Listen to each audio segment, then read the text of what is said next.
Wait a minute, I hear something. Dr. Movie! Dr. Movie! Blueberry News! Dr. Movie! Dr. Movie! Yeah!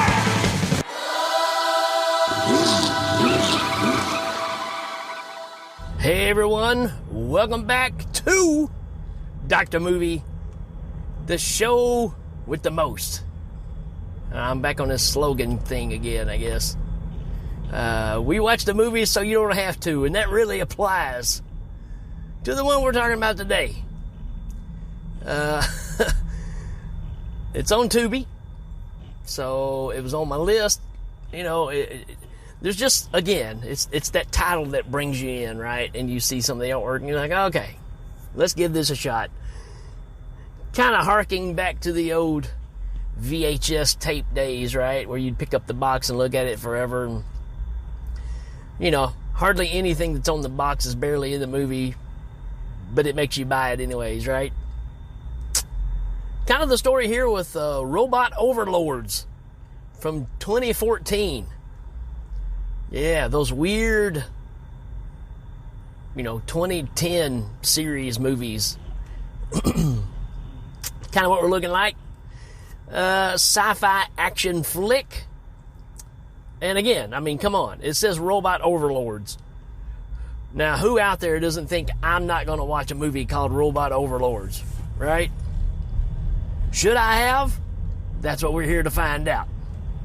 So let's look at a little synopsis for this. After the Earth is conquered by alien robots, humans are implanted with tracking devices that must stay inside or risk incineration by robot sentries. Yeah, I mean, that's what's weird about this. Anyways, we'll get into it. Let's see, who's the director of this thing? I didn't even look at it. John Wright. John Wright, who also did, I don't know, hold on, I'm in some traffic here, folks. It looks like he was involved with Grabbers. And I don't know, a bunch of other stuff you don't care about seeing. So yeah, let's go ahead and talk about our cast, because that's another draw. Well, it's not a huge cast, not of anybody you really know, I guess. We do have the one and only Ben Kingsley in this, right? So around the same time that he's hashing it up as the Mandarin in the Iron Man flicks, he plays Robin Smythe, or Robin Smith, not Robert Smith, because boys don't cry. So yeah, Ben Kingsley. I mean, can you really go wrong? Yes, he's in a lot of stinkers, but that's just part of being the type of actor that you are, right? We got Gillian Anderson in this, right? X-Files. We all know Gillian, right? Again, so far you're like, yes, count me in, right? That's a combination, right? We got Callan McCauffield. I don't know. I think he pops up in Walking Dead somewhere along the line.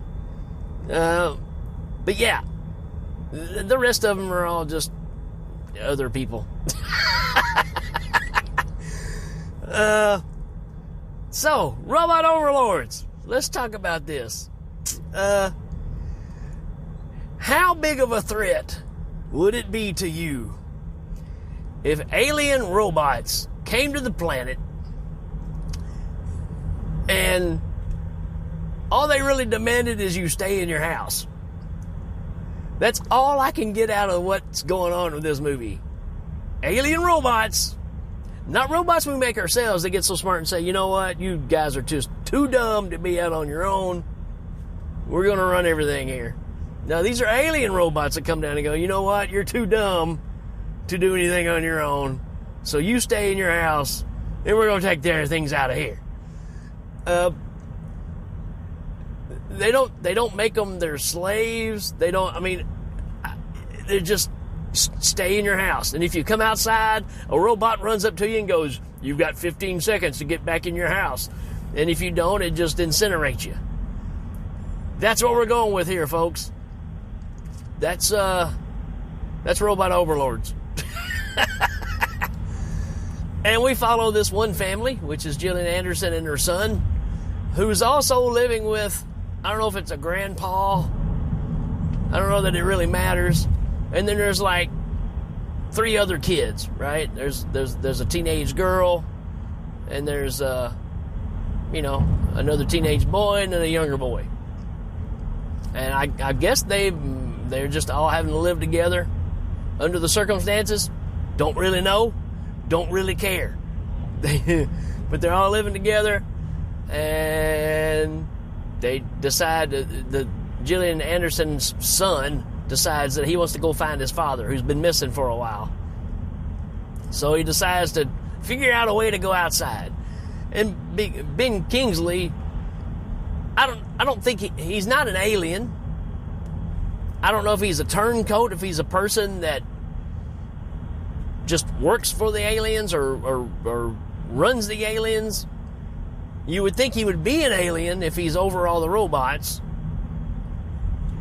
But he's not a robot. He's Ben Kingsley in every form and fashion.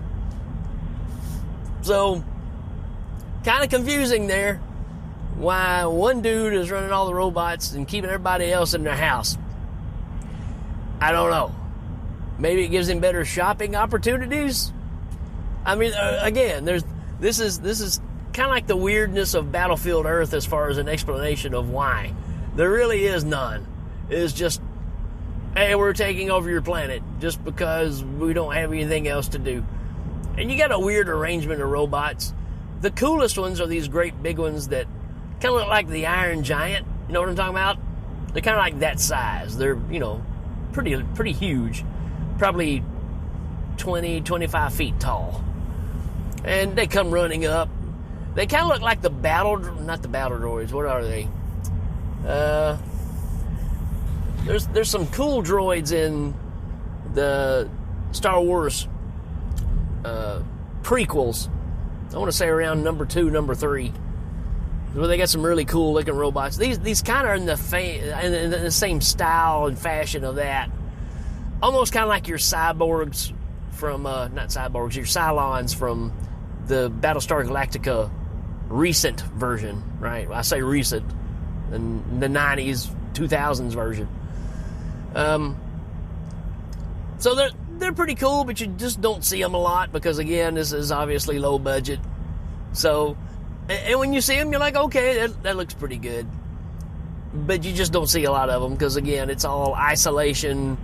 You might as well be making Night of the Living Dead, really, as far as the being isolated, stuck in the house. Whatever the stress is that's coming on, you're dealing with it around normal people, and your antagonist just pops their head in every once in a while. That's kind of what's happening here. But for some reason, Ben Kingsley knows these people, I guess. Maybe even knows the dad that's missing. But he comes in and he's like warning them that they have to behave and all this mess. I don't know. Your typical, I'm the bad guy. But I can also control the robots because there's one of the kids that runs out there and falls down, and a robot comes up, is about to shoot him, and Ben Kingsley yells out, "Hey, don't do it. Shut off number, blah, blah, blah, blah, blah, blah," whatever the number is, right? So he's obviously got some kind of control over the robots. And like I said, they got this implant behind their ear on their right-hand side. And it's got like a spike that goes down into your neck. Pretty good size. I'd say 2 or 3 inches long. And it kind of looks like a port, but it's got this, button on the top of it that lights up, and it lets you know when you're hooked up to the internet. So these robots have come and created their own, inner working system with all the machines in the world. I don't know. Don't know, don't care. But somehow these items in your neck, it's like a tracker, right? So they know where you are at all times. Well, the kids start messing around and trying to figure out how to knock them out. And kids get playing with electricity, and Next thing you know, one of them gets shocked and knocked across the room, and all of a sudden his light is out. So they all do it, all the kids. The mom stays home. She's not involved in any of this. But you got 4 kids, which is really what all this movie is about. You got 4 kids running around and robots chasing them and trying to shoot them. That sounds a lot cooler than it really is, because they really don't get shot at. They just kind of get chased. Kind of the extent of this movie. And so they're out there, and then they are being chased when they get seen, but at the same time they're unmarked, right? And they run into a group of people that it's almost like Escape from New York, this underground group, and they're having their own lively time. They've got like these 2 guys that are doing like MMA fighting, and they're all like cheering them on and stuff, and the kids come busting in, and they tell them the story of how they had short-circuited these things, and now they can move around and not be seen. And they're looking for clues to find this boy's dad. And it's amazing that it's Robot Overlords. Obviously, it's supposed to be in some kind of future, but you figure, being that this is all ran by robots, that they wouldn't use filing cabinets to keep files on everybody. It would just be digital, because everything else is. I mean, we got these trackers for all the people, but we're going to keep a file on them that's a manila folder in a filing cabinet. And I mean like a wall of them. Just saying. It's just one of those things I'm like, maybe you didn't think that one through enough. But I guess they wanted to be easy access for the kids to go and find information on their dad. And it's also got execution files. All the people that's been killed that wouldn't go along with the system, right? Well, they find the one on their dad, and they're finding these little clues, right? And eventually they find out that there's this little island that's isolated somehow. You know how these things work. There's some island that the robots don't know about, because obviously they're not that smart. And the way they find it is there's this location where there's a set of these stones, and they've all got graffiti all over them. But when you stand in a certain spot, it all connects together and it tells you where to go. Yeah, brilliant. And guess what? They find their dad, or they find the dad, and yay. But Ben Kingsley is following them too. Also, we find out that the Gillian Anderson's son, the one that's looking for his dad, he gets re-shocked by Ben Kingsley, because they take the grandfather when the kids first run out. They take the grandfather, electrocute him, kill him in this kind of device.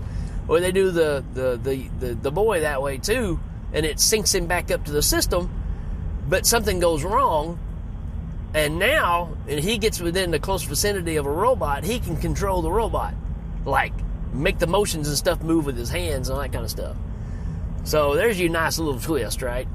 So anyways, we get to the isolated island, we get to see the dad, Gillian Anderson's with them, and then Ben Kingsley shows up with a whole bunch of robots, and we get, a bunch of robots trying to fight people, and then there's somehow this Spitfire airplane that somebody's remodeled that's sitting over there. Again, it gives me it gives me those vibes of watching that terrible movie again. But yeah, there's going to be an airplane, folks. And I'm sure there's plenty of fuel for this plane. Anyways. Oh, but here's the other thing is, because our boy now has powers, he gets on like this mothership. I mean, it's just a big ship, and it's got a nose on the front. I forgot to mention, there's this weird little mannequin guy. Almost like a little person, but with a big, weird-looking normal head. Actually, he kind of looks like somebody that I work with. So, but this thing's going around, and it's supposed to be it's like the human communicator, I guess, from the robots. He's obviously a robot. And when the boy is on this big flat ship with a nose on the front of it, and he's standing on it like he's Snake Plissken from Escape from L.A. on the surfboard, guiding this big ship in to crash and kill all the robots, this little droid person just pops up behind him and starts talking to him. And it's not really much of a struggle, but all of a sudden the boy loses his footing, and then the little person falls off the plane or whatever this ship is, and he crashes to the ground, and then the big ship crashes, and there you go. There's your movie. Yeah, that's kind of it. So what do I think about it? Nothing new to see here. I don't think the effects are terrible for a low budget. I think they're pretty decent. But there's just, I don't know. There's too many loopholes for me. I don't know. You might enjoy it. It's just that thing is, I've seen it before, right? That's probably my problem now. It's hard for me to see something and I go, I've seen this. I've already seen it. And I liked it better when it was, I don't know, Cube or whatever. Anyways, or Terminator. I don't know. What do I give this movie? I'm going to give it a 2 out of 5. I'm not going to beat it up terribly. It's not a 1. It's just kind of and less than all right. But there you go. It's on Tubi. If you want to check it out for yourself, you may be a fan of this movie, and that's totally fine. Everybody has their prerogative, right? So if your prerogative is opposite of mine, more power to you. I'm not trying to spread hate. I'm just giving my opinion on this movie. All right, folks, that's it. If you've got ideas for stuff you want covered, hey, go to YouTube and check out my YouTube channel. I mean, you get some extra stuff on there. Some of these shows, when I have special guests and all that, are video formatted, where we're actually on the screen and talking. So you can actually go check those out, subscribe and like, all that typical stuff, just to keep the wheels greased. And, that's, Facebook, all that stuff, Instagram. We're on all those things, just like always. But, let me know what you think about the show. Let me know what you think about this episode. Let me know if you like this movie. If you're going to watch this movie, going to watch it not. If you want to talk about your favorite shirt, is this green shirt you like? That's fine too. I don't care. I just like interaction, right? Okay, folks, that's it for this episode, and we will check you later. Dr. Lube! Dr. Lube!